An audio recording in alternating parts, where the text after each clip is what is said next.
ನೋಡಿ, ಕಳೆದ 3-4 ದಿನಗಳಿಂದ ದುಬೈನಲ್ಲಿ ಸಿಲುಕಿದ್ದಂತಹ ಕನ್ನಡಿಗರು ವಾಪಸ್ ಕರ್ನಾಟಕಕ್ಕೆ ಬಂದಿದ್ದಾರೆ.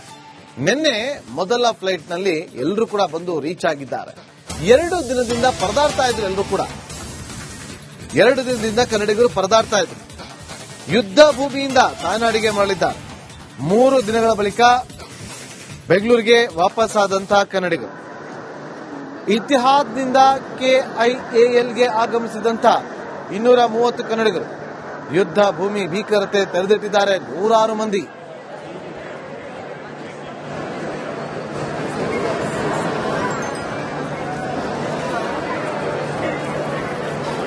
ಗಲ್ಫ್ ರಾಷ್ಟ್ರಗಳಲ್ಲಿ ಅಂದ್ರೆ ಇರಾನ್ ಮತ್ತೆ ಇಸ್ರೇಲ್ ಹಾಗೂ ಅಮೆರಿಕದಲ್ಲಿ ದೊಡ್ಡ ಮಟ್ಟದ ಒಂದು ಯುದ್ಧದ ವಾತಾವರಣ ಆಗಿದೆ. ಅಂದ್ರೆ ಇಸ್ರೇಲ್ ಮತ್ತು ಅಮೆರಿಕ ಇರಾನ್ಗಳ ಮೇಲೆ ಕ್ಷಿಪಣಿಗಳ ದಾಳಿಯನ್ನ ಮಾಡಿದ್ರೆ, ಇರಾನ್ ಕೂಡ ಏನು ಅಮೆರಿಕಾಗೆ ಸಂಬಂಧಪಟ್ಟ ಕೆಲವೊಂದಿಷ್ಟು ನೆಲೆಗಳ ಮೇಲೆ ಯುದ್ಧದ ದಾಳಿಯನ್ನ ಮಾಡ್ತಾ ಇದೆ. ಸದ್ಯಕ್ಕೆ ಅದು ಎಷ್ಟರ ಮಟ್ಟಿಗೆ ಅಂದ್ರೆ ಕುವೈತ್ ಹಾಗೂ ಅಬುದಾಬಿ ಸೇರಿದಂತೆ ಎಲ್ಲಾ ರೀತಿಯಾದಂತಹ ಆ ಒಂದು ಗಲ್ಫ್ ರಾಷ್ಟ್ರಗಳಲ್ಲಿ ಏನಿದೆ ಅಲ್ಲಿ ಯುದ್ಧದ ವಾತಾವರಣ ಸೃಷ್ಟಿಯಾಗಿದೆ ಅಂತಾನೆ ಹೇಳ್ಬೋದು. ದುಬೈಯಲ್ಲಿ ಕೂಡ ಅದು ಮಿಸೈಲ್ಗಳ ಹಾರಾಟ ಆಗ್ತಾ ಇದೆ. ದುಬೈನ ಕೆಲವೊಂದಿಷ್ಟು ಭಾಗಗಳಲ್ಲಿ ಕೂಡ ದಾಳಿಯನ್ನ ಮಾಡಿದ್ದಾರೆ ಅನ್ನುವಂಥದ್ದು ಕೂಡ ಕೇಳ್ಪಟ್ವಿ. ನೀವು ನೋಡ್ತಾ ಇರಬಹುದು, ಸಾಕಷ್ಟು ಜನರು ದುಬೈಯಿಂದ ಕೂಡ ಬರ್ತಾ ಇರುವುದನ್ನ ನೀವು ನೋಡ್ತಾ ಇದ್ದೀರಾ. ಈಗ ಸಮಯ ಸುಮಾರು 3:30 ರಿಂದ 4 ಗಂಟೆ ಆಗ್ಲಿಕ್ಕೆ ಬಂತು. ಅಂದ್ರೆ ಮೊದಲು ಎಲ್ಲ ಫ್ಲೈಟ್ ಗಳ ಸಮಸ್ಯೆ ಆಗಿತ್ತು. ಈಗ ಸದ್ಯಕ್ಕೆ ಯಾವುದೇ ರೀತಿಯಾದಂತಹ ಸಮಸ್ಯೆ ಇಲ್ಲ. ದುಬೈಯಲ್ಲಿರುವಂತಹ ಪ್ರತಿಯೊಬ್ಬರು ಕೂಡ ಅಲ್ಲಿರುವಂತಹ ಒಂದು ನಿವಾಸಿ ಇದ್ರು ಅಂದ್ರೆ ಬೇರೆ ದೇಶದಿಂದ ಬಂದಿರುವಂತಹ ಎಲ್ಲರನ್ನು ಕೂಡ ಸೇಫೆಸ್ಟ್ ಆಗಿ ಅವರವರ ಒಂದು ದೇಶಕ್ಕೆ ತಲುಪಿಸುವಂತ ಕೆಲಸವನ್ನ ಮಾಡ್ತಾ ಇದ್ದಾರೆ ಅನ್ನುವಂಥದ್ದನ್ನ ಕೂಡ ದುಬೈಯಿಂದ ಬಂದಿರುವಂತಹ ಕನ್ನಡಿಗರು ರಿಪಬ್ಲಿಕ್ ಕನ್ನಡದ ಎದುರು ಹಂಚಿಕೊಳ್ತಾ ಇದ್ರು. ಅಂದ್ರೆ ದೊಡ್ಡ ಮಟ್ಟದ ಏನು ಸಮಸ್ಯೆ ಆಗಿಲ್ಲ. ಅಲ್ಲಿ ಮಿಸೈಲ್ಗಳ ಹಾರಾಟ ಆಗ್ತಾ ಇದೆ, ಬಟ್ ಆದ್ರೆ ಯಾವುದೇ ರೀತಿಯಾದಂತಹ ದೊಡ್ಡ ಮಟ್ಟದ ಸಮಸ್ಯೆ ಆಗಿಲ್ಲ. ನಮ್ಮನ್ನು ತುಂಬಾ ಚೆನ್ನಾಗಿ ನೋಡ್ಕೊಳ್ತಿದ್ದಾರೆ. ಒಂದು ಊಟದ ವ್ಯವಸ್ಥೆ ಆಗಿರಬಹುದು, ಮತ್ತೆ ಅಲ್ಲಿ ನಾವು ಉಳ್ಕೊಳ್ಳುವಂತ ವ್ಯವಸ್ಥೆ ಆಗಿರಬಹುದು. ಯಾಕಂದ್ರೆ ನಮಗೆ ಆ ಒಂದು ಸದ್ದುಗಳು ಕೇಳ್ತಾ ಇತ್ತು, ಮಿಸೈಲ್ಗಳ ಹಾರಾಟಗಳ ಸದ್ದು ಕೇಳ್ತಾ ಇತ್ತು. ಆದ್ರೂ ನಮಗೆ ಭಯ ಆಗ್ತಾ ಇತ್ತು. ಆದ್ರೆ ಯಾವುದೇ ರೀತಿಯಾದಂತಹ ನಮಗೆ ಸಮಸ್ಯೆ ಆಗಿಲ್ಲ, ನಮ್ಮ ಮನೆಗಳಿಗೂ ಕೂಡ ಸಮಸ್ಯೆ ಆಗಿಲ್ಲ ಅನ್ನುವಂಥದ್ದು ಕೂಡ ಅವರು ಹೇಳ್ತಾ ಇದ್ದಾರೆ. ಇಲ್ಲಿ ಕೂಡ ಒಬ್ಬರು ಕನ್ನಡಿಗರು ದುಬೈಯಿಂದ ಬರ್ತಿದ್ದಾರೆ. ಅವ್ರನ್ನು ಕೂಡ ಮಾತಾಡಿಸುವಂತ ಪ್ರಯತ್ನವನ್ನ ಮಾಡ್ತೀನಿ. ಸರ್, ದುಬೈ ಸದ್ಯದ ಸಿಚುವೇಶನ್ ಏನಿದೆ?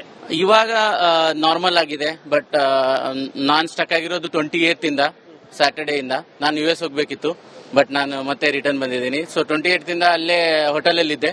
ಸೊ ಎಮಿರೇಟ್ಸ್ ಅವರೇ ಮಾಡಿಕೊಟ್ಟಿದ್ದು ಹೋಟೆಲ್, ಮತ್ತೆ ಊಟ ಎಲ್ಲ ಚೆನ್ನಾಗಿತ್ತು ಅಲ್ಲಿ ಎಲ್ಲ, ಬಟ್ ಭಯದ ವಾತಾವರಣ ಇತ್ತು. ಸೊ ನಾನು ಬುರ್ಜ್ ಖಲೀಫಾ ಹತ್ರನೇ ಇದ್ದೆ.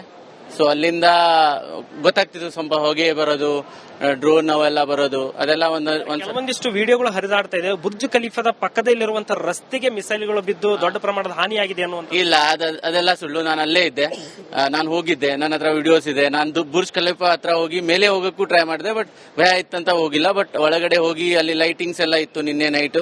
ಬಟ್ ನಿನ್ನೆ ಫಸ್ಟ್ ಡೇ 28th ಸ್ವಲ್ಪ ಭಯದ ವಾತಾವರಣ ಇತ್ತು. ಅವತ್ತು ರಾತ್ರಿ ಅವರು ಎಮರ್ಜೆನ್ಸಿ ಅಲರ್ಟ್ಸ್ ಎಲ್ಲ ಮೊಬೈಲ್ಗೆ ಅದೆಲ್ಲ ಕಳಿಸಿದ್ರು. But after 1st March everything is stable and 2nd March ಎಲ್ಲ ಚೆನ್ನಾಗಿತ್ತು. ನಿಮ್ಮ ಕಣ್ಣಿಗೆ ಕಾಣ್ತಾ ಇತ್ತ ಮಿಸೈಲ್ಗಳ ಹಾರಾಟ ಅಥವಾ ಸೌಂಡ್ ಏನಾದ್ರು ಮಿಸೈಲ್ಗಳ ಸೌಂಡ್ಗಳೇನು? 28th ಅಷ್ಟೇ ಕಂಡಿದ್ದು, ಮತ್ತೆ ಆಮೇಲೆ ಏನು ಕಂಡಿಲ್ಲ. ನಾನು ಅಲ್ಲೇ ಇದ್ದೆ, ಬುರ್ಜ್ ಖಲೀಫಾ ಹತ್ರನೇ ನನ್ನ ಹೋಟೆಲ್ ಇತ್ತು. ಬಟ್ ಆಮೇಲೆ ಏನು ಕಂಡಿಲ್ಲ. ಬಟ್ ನ್ಯೂಸ್ ಅಲ್ಲಿ ಬರ್ತಿತ್ತು, ಅಲ್ಲಿ ಲೋಕಲ್ ನ್ಯೂಸ್ ಅಲ್ಲಿ ಎಲ್ಲ ಬರ್ತಿತ್ತು, ಎಲ್ಲಿ ಏನಾಗ್ತಿದೆ ಅಂತ ಎಲ್ಲ ಹೇಳ್ಕೊಡ್ತಿದ್ರು ಅವರು. ಅಂದ್ರೆ ಅಲ್ಲೇ ನ್ಯೂಸ್ ಅಲ್ಲಿ ನೋಟಿಫಿಕೇಶನ್ ಟ್ವಿಟರ್ ಅಲ್ಲಿ ಬರ್ತಿತ್ತು. ಅವ್ರು ದಿಲ್ಲಿ ಇದು ಯಾವುದು Dubai police, Dubai news, golf news ಅಲ್ಲಿ ಎಲ್ಲ ಎಲ್ಲಿ ಏನ್ ಡ್ರೋನ್ ಅಟ್ಯಾಕ್ ಆಗಿದೆ ಏನಿದೆ ಅವರೆಲ್ಲ ಡೀಟೇಲ್ ಆಗಿ ಕೊಡ್ತಿದ್ರು ಅಲ್ಲಿ. ಮತ್ತೆ ಎಮಿರೇಟ್ಸ್ ಅವರೇ ನಮಗೆ ಹೋಟೆಲ್ ಮಾಡಿ ಕೊಟ್ಟು, ಮತ್ತೆ ನಾನು US ಹೋಗ್ತಿದ್ದೆ. ನಂದು 28th US ಹೋಗಿ ನಾನು ಇರಾನ್ ತನಕ ಹೋಗಿ ನಾನು ಯೂಟರ್ನ್ ಆಗಿದ್ದು. ನಾನು 6 hours ನಾನು ಫ್ಲೈಟ್ ಅಲ್ಲೇ ಇದ್ದೆ. ಆಮೇಲೆ ರಿಟರ್ನ್ ಮತ್ತೆ ದುಬೈ ಬಂದು ಮತ್ತೆ ಅಲ್ಲಿಂದ ಬ್ಯಾಗ್ಸ್ ತಗೊಂಡು ಮತ್ತೆ ಹೋಟೆಲ್ಗೆ ಹೋಗಿದ್ದು. ದುಬೈಲಿರೋರಿಗೆ ಅಷ್ಟು ದೊಡ್ಡ ಪ್ರಮಾಣದ ಯಾವುದೇ ರೀತಿ ಸಮಸ್ಯೆ ಆಗಿಲ್ಲ. ಫಸ್ಟ್ ಡೇ ಸಮಸ್ಯೆ ಆಗಿದ್ದು, ಬಿಕಾಸ್ ತುಂಬಾ ಹೊತ್ತು ಕ್ಯೂ ಅಲ್ಲಿ ನಿಂತು ಬ್ಯಾಗ್ ತಗೊಂಡು ಮತ್ತೆ ಅಲ್ಲಿಂದ ಹೋಗಿ ಅಲ್ಲಿಂದ ಏರ್ಪೋರ್ಟ್ ವೆಕೇಟ್ ಮಾಡಿ ಅಲ್ಲಿಂದ ನೀವು ಹೋಗೋ ಟೈಮಿಗೆ ತುಂಬಾ ಪ್ರಾಬ್ಲಮ್ಸ್ ಆಗಿದೆ. ಬಟ್ ಆಮೇಲೆ ಹೋಟೆಲ್ ಅಲ್ಲಿ ಎಲ್ಲ ನಾರ್ಮಲ್ ಆಗಿತ್ತು. ಬಟ್ ಭಯ ಇತ್ತು, ಹೋಟೆಲಿಂದ ಹೊರಗಡೆ ಯಾರು ಬರಲಿಲ್ಲ. ಗೋವಿಂದ್ ಪವಾರ್. ಗೋವಿಂದ್ ಅಂತ ಮಾತಾಡಿದ್ದನ್ನ ನೀವು ನೋಡಿದ್ರಿ. ಅಂದ್ರೆ ನಾವು ಕೂಡ ದುಬೈಯಿಂದ ಬಂದ್ವಿ. ಅಷ್ಟು ದೊಡ್ಡ ಪ್ರಮಾಣದ ಏನು ಹಾನಿ ಆಗಿಲ್ಲ. ಅಂದ್ರೆ ಸೌಂಡ್ಗಳು ಕೇಳ್ತಾ ಇತ್ತು. ಅಂದ್ರೆ ಅಲ್ಲಿ ಕೂಡ ಯುದ್ಧದ ವಾತಾವರಣ ಇತ್ತು, ಕೆಲವೊಂದಿಷ್ಟಕ್ಕೆ ಸಮಸ್ಯೆ ಆಯಿತು. ಆದ್ರೆ ಬೇರೆ ಬೇರೆ ವಿಚಾರಗಳಿಗೆ ದುಬೈಯಲ್ಲಿರುವಂತಹ ಸರ್ಕಾರ ನಮಗೆ ಸಪೋರ್ಟ್ ಅನ್ನು ಮಾಡಿತು ಅನ್ನುವಂಥದ್ದು ಕೂಡ ಕನ್ನಡಿಗರ ಮಾತಾಗಿದೆ ಅಂತಾನೆ ಹೇಳ್ಬೋದು. ಕ್ಯಾಮರಾ ಪರ್ಸನ್ ಮಂಜುನಾಥ್ ಜೊತೆ ರೆಹಮಾನ್ ಹೊಳಲು, ರಿಪಬ್ಲಿಕ್ ಕನ್ನಡ, ಬೆಂಗಳೂರು. ನೋಡಿ, ಕಳೆದ 3-4 ದಿನಗಳಿಂದ ದುಬೈನಲ್ಲಿ ಸಿಲುಕಿದ್ದಂತಹ ಕನ್ನಡಿಗರು ವಾಪಸ್ ಕರ್ನಾಟಕಕ್ಕೆ ಬಂದಿದ್ದಾರೆ. ನಿನ್ನೆ ಮೊದಲ ಫ್ಲೈಟ್ ನಲ್ಲಿ ಎಲ್ಲರೂ ಕೂಡ ಬಂದು ರೀಚ್ ಆಗಿದ್ದಾರೆ. 2 ದಿನದಿಂದ ಪರದಾಡ್ತಾ ಇದ್ರು. ಎಲ್ಲರೂ ಕೂಡ 2 ದಿನದಿಂದ ಕನ್ನಡಿಗರು ಪರದಾಡ್ತಾ ಇದ್ರು. ಯುದ್ಧ ಭೂಮಿಯಿಂದ ತಾಯ್ನಾಡಿಗೆ ಮರಳಿದ್ದಾರೆ. 3 ದಿನಗಳ ಬಳಿಕ ಬೆಂಗಳೂರಿಗೆ ವಾಪಸ್ ಆದಂತಹ ಕನ್ನಡಿಗರು. ಇತಿಹಾದ್ನಿಂದ KIALಗೆ ಆಗಮಿಸಿದಂತ 230 ಕನ್ನಡಿಗರು ಯುದ್ಧ ಭೂಮಿ ಭೀಕರತೆ ತೆರೆದಿಟ್ಟಿದ್ದಾರೆ. 100 ಮಂದಿ.